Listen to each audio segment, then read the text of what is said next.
आज जो हमारे गेस्ट हैं वो बहुत ही स्पेशल हैं। एक हैं जो इंडियन कबड्डी टीम के कैप्टन हैं और जो उनकी वाइफ है वो अभी रिसेंटली बॉक्सिंग के अंदर एक वर्ल्ड कंपटीशन में गोल्ड मेडल जीत करके आई है इंडिया के लिए। Please give an energetic and warm welcome to Deepak Hooda and Saweety बोरा।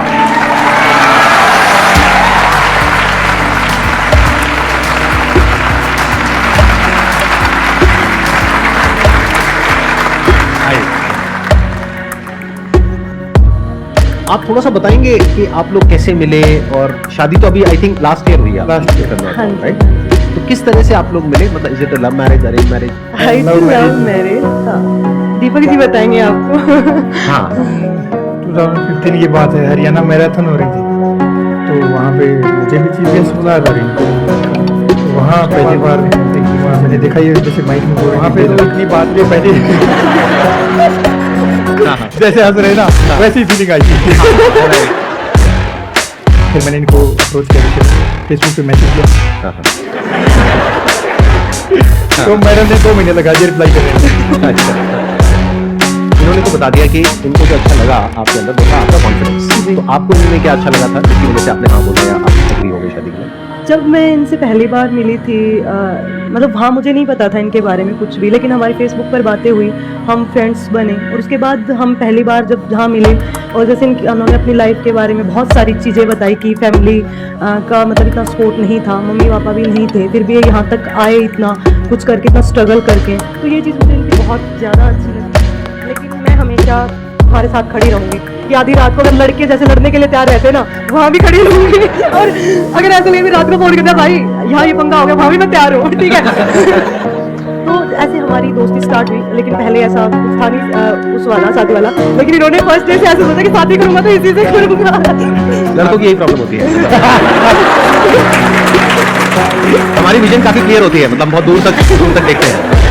पहले थोड़ा हंसी मजाक कर लेते हैं, उसके बाद में थोड़ा सीरियस मोटिवेशन पे और उस सब पे आएंगे। क्या कभी एक्चुअली में कभी ऐसा हुआ कि आप दोनों की लड़ाई हुई हो, दोनों ने मिलकर किसी को पीटा हो, या ऐसा कभी कुछ हो गया हो? नहीं, किसी को वैसे मिलके पीटा आपस में। हाँ, लेकिन एक बार एक झगड़ा हो गया था, था तो फैमिली का ही, तो मैं तो इतना बोल नहीं सकता था। मैं वैसे कभी बोलता हूँ, मैं कुछ नहीं बोला, मैं चुपचाप सुन रहा। इसको आया गुस्सा, इसने उनका गला पकड़ के उठा दिया। मेरी सिस्टर बैठी, जैसे मेरे मदर फादर की तो बचपन में डेथ हो गई थी, मेरे भांजा भांजी बेटा, इनके फादर साहब आए थे, हम सभी देख रहे हैं और ये उसका गला पकड़े हुए, ना मैं बोल रहा था कोई और बोल रहा है। तो एग्रेशन तो इसको बहुत जल्दी आता है। शुक्र है कि बाहर कहीं लड़ाई नहीं होती हमारी। मैं मेरे मामले में मैं खुद के ऊपर, अगर मेरे ऊपर कोई बोलता है तो मैं इजीली सुन लेती हूँ, लेकिन पता नहीं क्यों अगर बात दीपक पर आती है ना, उस टाइम मेरे से सुना नहीं जाता। इनसे अगर मेरी बहुत ज्यादा लड़ाई भी हो रही, बोल भी नहीं रही हूँ, अगर इनके बारे में फिर भी ऐसे कोई बोल रहा, मेरी आंखें ऐसे जाती है। तो जब आप लोग क्वेश्चन पूछेंगे तो थोड़ा ध्यान रखना है। आप इनके बारे में बोल सकते हैं, इनके बारे में बिल्कुल भी मत बोलना। तो अब ये तो हो गया हंसी मजाक, अब थोड़ा एक सीरियस बात करते हैं। आप दोनों ही हमारे देश के लिए गोल्ड मेडल लेकर के आए हैं अलग अलग स्पोर्ट्स में, तो इसके लिए कितना डिसिप्लिन चाहिए, सीढ़ियों के ऊपर करना पड़ता है, अपनी प्रैक्टिस करनी पड़ती है, तब जाकर के कहीं कुछ आप इतना बड़ा अचीव कर सकते हैं। तो हम सब आपसे ये समझना चाहेंगे कि ये जो डिसिप्लिन है आपके अंदर, ये किस तरीके से आप कंसिस्टेंटली इसको कैसे मेंटेन करते हैं आप लोग? देखो, कोई भी फील्ड में जो अच्छा कर रहा है, जैसे आप हैं या कोई भी, हार्ड वर्क तो सबको करना पड़ता है, लेकिन एक एथलीट की लाइफ में थोड़ी डिफरेंट होती है। हम पढ़ाई, सर्दी, बारिश, गर्मी है तो एसी में लेट के भी कर सकती है, सर्दी है हम अपनी रजाई में दुबक के पढ़ाई कर सकते हैं, लेकिन हमें तो वही सुबह 4 बजे उठे, चाहे सर्दी हो चाहे बरसात हो, प्रैक्टिस के जाना। और बहुत बार ऐसा होता है कि इंजरी हुई होती है, मैं एंकल सूझे रहते हैं, लेकिन हार्ड वर्क करना के लिए सुबह तकरीबन आज तक लाइफ में कोई 200 बार ऐसा हुआ होगा पिछले सालों में कि सुबह उठते हैं तो पैर लंगड़ा के चल रहे हैं, पैर सूखे हुए हैं, पूरी बॉडी पेन कर रही है, लेकिन फिर भी हार्ड वर्क करना है। और इंडिया टीम का सवाल होता है तो हार्ड वर्क उस लेवल का ही करना अचीव कर लिया है। मतलब अंदर क्यूरियस हूँ, क्योंकि जब एक इंसान अपने करियर को शुरू कर रहा होता है तब तो क्या होता है कि गोल क्लियर होता है कि हमें देश के लिए गोल्ड मेडल लेकर के आना है। अब तो आप दोनों ही काफी कुछ अचीव कर चुके हैं, बहुत सारे आपको अवार्ड्स मिल चुके हैं, बहुत सारे मेडल्स मिल चुके हैं। तो अब आपकी क्या मोटिवेशन है, अब क्यों सुबह उठना है, अब क्या जरूरत है? सीखने की और प्रोग्रेस करने की कोई लिमिट नहीं होती। हम पूरी लाइफ सीख सकते हैं, पूरी लाइफ हम प्रोग्रेस कर सकते हैं। अगर गिव अप करना होता तो यहाँ तक क्यों आए थे? अगर हार ही मानना था तो पहले भी ठीक था। मेरे मदर फादर की डेथ हो चुकी थी, मेरे पास 1 रुपया नहीं होता था, जब कोई सुविधा ही नहीं थी, मेरे पास सोचने को भी ये होता था कि सुबह क्या करूँगा। उस टाइम इतना हार्ड वर्क करके मैंने एज ए टीचर भी काम किया 2 साल। ये कितने साल पहले की बात है? ये 2010 की बात। 2 एकड़ जमीन थी मेरी, उसमें मैं खेती भी करता था। मेरा गोल बिल्कुल क्लियर था, मुझे इतनी मेहनत करनी है कि जल्दी से कोई जॉब मिल जाए। कबड्डी मैंने इसलिए समझ किया कि इन्वेस्ट नहीं करना पड़ेगा। मिट्टी के ग्राउंड में खेलते थे, क्रिकेट या कोई भी, उसमें किट चाहिए, ये चाहिए, वो चाहिए, पैसा चाहिए। बिना पैसे खेलता, मैंने सोच किया मेहनत ज़्यादा कर दूंगा, वो मेरे बस की बात है, तो मेरे हाथ में वो कर लूँगा। मैं ढाई बजे उठता था, 6 साढ़े 6 प्रैक्टिस करता। कई बार तो ये लगा कि सब कुछ छोड़ के मतलब बर्बाद हो जाए, वही रहा तो कबड्डी से वही तो 2:30 का टाइम आते हुए फिर वो कुछ थोड़ा शायद प्रैक्टिस में कहीं कम 2-3 कल से 200 बार की थी, बहुत 400 बार की, आज से तो डबल कर दी। फिर मैंने पीछे मुड़कर देखा, मैं अपना पहला सीनियर नेशनल खेला था अपने पास, पहले सीनियर नेशनल का बैच किया। क्या बात है, बहुत बढ़िया। थोड़ा सा आप ही बताइए अपने बारे में कि आपने किस तरीके से ट्रेनिंग करी, कब शुरुआत करी, और क्या कभी आपके भी माइंड में ऐसे थॉट्स आते थे जैसे सबके माइंड में आते हैं, ये क्वेश्चन बहुत ही कॉमन है या कोई प्रॉब्लम आती है? बिल्कुल, हम भी ह्यूमन ही है, हम कोई अलग प्लेनेट से नहीं आए हैं, तो हमारे माइंड में भी ये चीज़ें होती है और चलती है, लाइफ है, अप डाउन होता रहता है, और बहुत सारे अप डाउन आए हमारी लाइफ में। जब मैंने स्टार्ट किया था तो मैंने भी अपनी घर की जिम्मेदारी उठाने के लिए स्टार्ट किया था, और उस टाइम हमारे पास खाने के लिए, रोटी के लिए भी हमें सोचना पड़ता था, ऐसा टाइम हमने देखा। लेकिन मेरी माँ बहुत ज़्यादा हार्ड वर्किंग थी, और उन्होंने मतलब कभी भी हमें ना गिव अप करना नहीं सिखाया, और उनके टारगेट इतने थे, वो चाहती थी कि जो चीज़ें मैं देख रही हूँ मेरे बच्चे ना देखें, जो चीज़ें मैंने बर्दाश्त की मेरी लड़कियां कभी बर्दाश्त ना करें।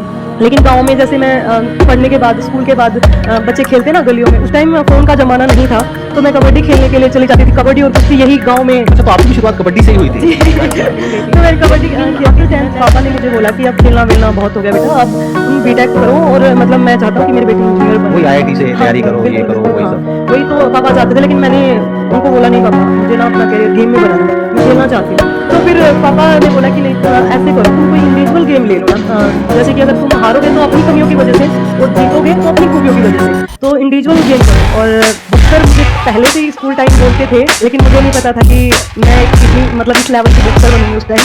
कभी आपने लड़कों को पीटा है? बहुत बार पीटा है स्कूल टाइम में, तो मैं लड़कों को ही ज़्यादा पीटती। तो चीज़ें ऐसे हुई, जैसे स्टार्ट से मैंने किया, लेकिन अभी कंफर्म नहीं था कि इंडिविजुअल गेम मैं कौन सा करूँ। और आपके पेरेंट्स ने आपको सपोर्ट किया? पेरेंट्स ने मुझे नहीं चाहते थे, क्योंकि बोलते कि अच्छे घरों की लड़कियां ना, मतलब सुबह जाकर शाम तक पढ़कर वापस आए, घर पे वापस आनी चाहिए। हाँ, वही typical mentality जो जी, होती है, right. अच्छे घरों की लड़कियां बाहर ऐसे नहीं घूमती है। तो फिर उसके बाद में क्या हुआ, कैसे आपने बॉक्सिंग जैसे किया? रेसलिंग और बॉक्सिंग दो ही ऑप्शन रहते थे मेरे पास। रेसलिंग मुझे पसंद भी नहीं था, लेकिन मैं ट्रायल्स, जैसे पापा ने न्यूज़पेपर में भी देखा था कि साई में अच्छे बच्चों को तैयार किया जाता है, यहाँ हिसार साई में मेरे गाँव से भी लड़के थे जो हैंडबॉल खेलते थे, उन्होंने भी बताया था। तो वहाँ कोच ने बोला कि लड़की की हाइट अच्छी है, वेट अच्छा है, मतलब ठीक है, ये बॉक्सिंग में डालोगे तो अच्छा कर लेंगे। तो वहाँ से मैंने बॉक्सिंग में एंट्री की, लेकिन ऐसे नहीं, पहली बार जब मैंने बॉक्सिंग के ग्लव्स डाले थे, वो भी मेरी नॉकआउट बाउट से मैंने स्टार्ट किया था, और वो भी एक बहुत ही यादगार लम्हा है मेरे लिए। जब पहली बार मैं रिंग में चढ़ी, बॉक्सिंग ग्लव्स मैंने डाले, वो लड़की को मार मार के मेरा मुंह लाल बना देती है। फिर जैसे राउंड खत्म होता है, मेरा भाई रिंग के साइड में खड़ा होता है, तो मेरे को बोलता है, दिखा दिए दिन मसारे, मेरे तो बहुत मारे। इसको मार के दिखाना है, फिर तो मानू। मुझे इतना गुस्सा आएगी कि मैं सबको, मतलब ऐसे नहीं था, मेरे अंदर बहुत ज़्यादा पावर थी, तो कोई बोलता नहीं था इतना कि मतलब उल्टा पुल्टा। मैं गई और जाते ही मैंने उस लड़की को, अब मतलब सॉपर बोल रहे हैं, मैंने उसको पेट में इतना जोर से मुक्का मारा, वो लड़की वहीं गिर गई।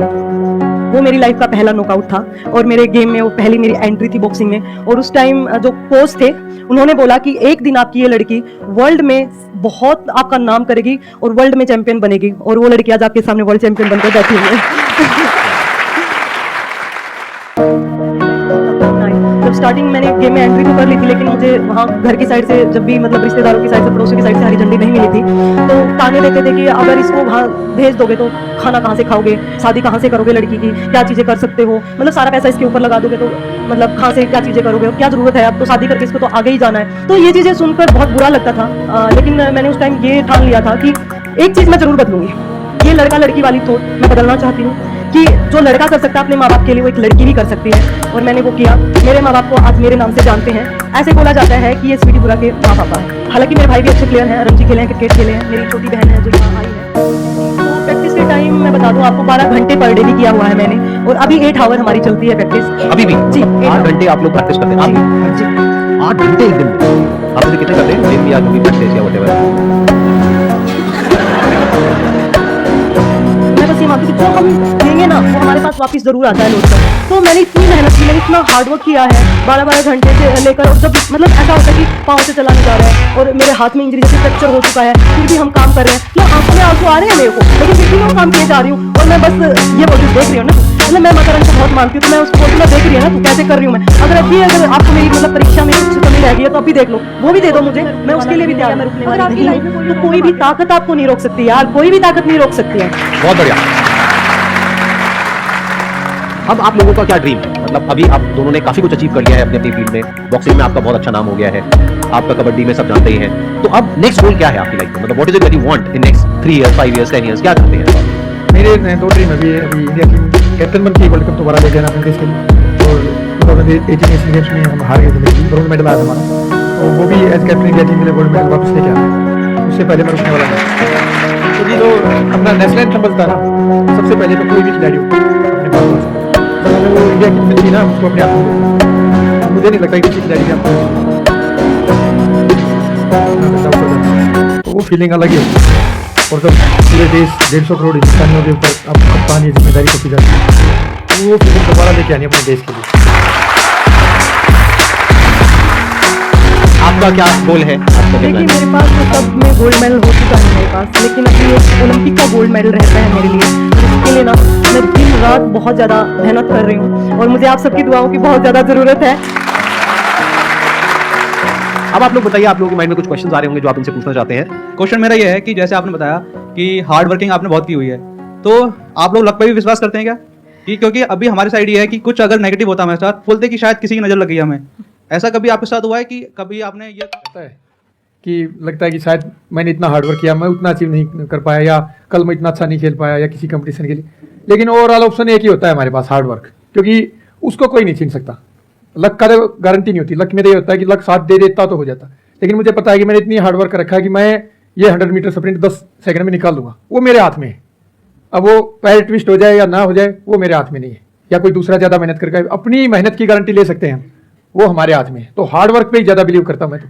और इनके क्वेश्चन में ना 2 फैक्टर्स हैं, एक लक है, एक ये कह रहे हैं नजर लग गई। वो लक नहीं है, वो तो अंधविश्वास हो गया। वो तो अंधविश्वास हो गया। तो क्या आप दोनों अंधविश्वास में विश्वास रखते हैं या लक में विश्वास रखते हैं? लक मतलब कि बहुत कुछ हमारे हाथ में नहीं होता, विच इज अ फैक्ट। गांव में वो बैल लेके आते थे, कुछ वो महाराज वगैरह गांव में आते थे पहले, नंदी बैल लेके, उसने मेरे को 26 साल में मार दिया था। 26 साल के हो जाओगे। अभी आपकी एज कितनी है? अभी मैं 29 30 हो जाऊंगा। पार हो गए, ठीक है। पार हो गए। तो मैं 26 साल की तो बहुत छोटी है। पिताजी बोले कितनी है? बोले 25-26 साल ही जिएगा।